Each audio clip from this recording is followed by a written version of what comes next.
to reduce the number of temporary residents in Canada. Polls show that there are a growing number of concerns over some of that, the number of newcomers in this country and the lack of housing and affordability. There are also concerns that it could lead to a labor shortage. I spoke with the Minister of Immigration, Refugees and Citizenship on Friday about that.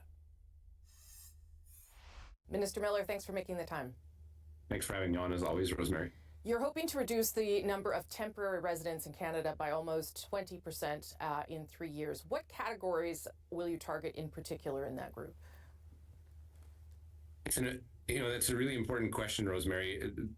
Temporary people that are here temporarily form about 6.2% of the current population. That's something that has jumped in the last few years. It is people that have fled Russian aggression in Ukraine, so 300,000 Ukrainians. It's people on postgraduate work permits. It's international students. It's people that are working in post-production film in downtown Montreal, as well as temporary foreign workers in the agricultural or seafood transformation sector. So it's a wide segment of people that are here that make our economy what it is. And it is something that we need to get a grip on. It has grown to a level that is higher than it has ever been. And we need to take steps as the federal government to reduce that. We are signaling 20%, but we can't do it alone. It's something that provinces know their labor forces. We need to get together with them and make sure that we are working together so that we're not causing damage to the economy while getting this important part of the population that is growing under control. Why? We know from the studies that economists have produced that impacts the cost of shelter, and making sure that we are signaling to the market, signaling to economists, signaling to Canadians that this is something that we need to do responsibly, I think is very important. So part of the announcement that I made yesterday was to make sure that people that are here temporarily form part of our levels plan that I'm statutorily obligated to report to Parliament on every year, which is an important change to what we've been doing normally, which is just report on people that are our levels for permanent residency. So a couple big changes, but they are ones that will need to be done in partnership with provinces who do have that responsibility to tell us what they need, tell us what their needs are for the economy, and be responsible for the people that are in Canada as well as we are. You said at the press conference when you made this announcement that Canada, like other countries, has become addicted to temporary foreign workers. Why do you say that, and how do you mitigate for that? Because as you know, one of the problems with temporary foreign workers is that Canadians don't want to do that work. And so people will have to reach out to temporary foreign workers in order to make sure there's enough in the labor force. Well, one, that's true, and I wouldn't exaggerate that portrayal. There are certain sectors of the economy, and the agricultural sector in particular, and the areas that my colleague Randy Boissonneau administers in labor market impact assessments that allow for that sort of lower wage aspect of work in the economy. Very important, particularly in an environment of food inflation, to make sure we have those workers here.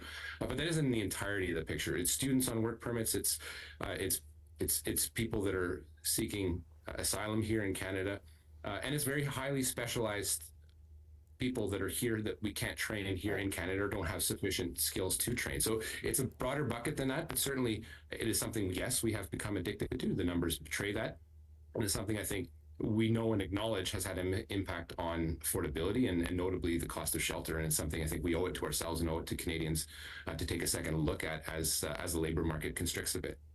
You said you have to sit down and discuss the targets with the provinces. How flexible are you to any concerns they might have? Because as you said, this is a wide variety of people that fall under this rubric, and some provinces might have different needs than others.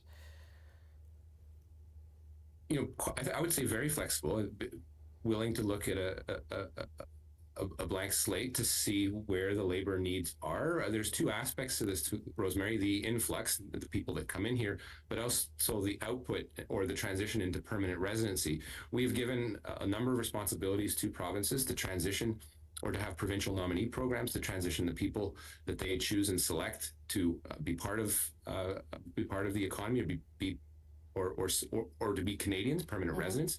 We're asking provinces to take a little more responsibility with the labor force that exists in their provinces in order to perhaps offer some transition to permanent residency with the nominee programs that they have and are quite proud of and frankly advocate for more of. And so this will be a discussion with us in terms of the federal programs that we administer, and there's a bucket load of them, and the provincial programs that are administered by provinces, in order to make sure that there's also an outflow of temporary residents to the permanent residence path and ultimately Canadian citizenship, so we aren't just bringing people in and stranding them here with no hope of becoming permanent residency. So that's another aspect of this that needs to be discussed in private, but also discussed with Canadians. I want to ask you a couple questions about the ongoing situation in Gaza.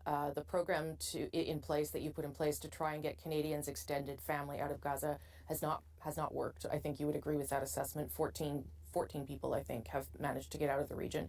You yourself called the program a failure. Where does the failure lie? What are you saying to? Is it Israel? Is it Egypt? Where is the problem that you cannot seem to unblock this?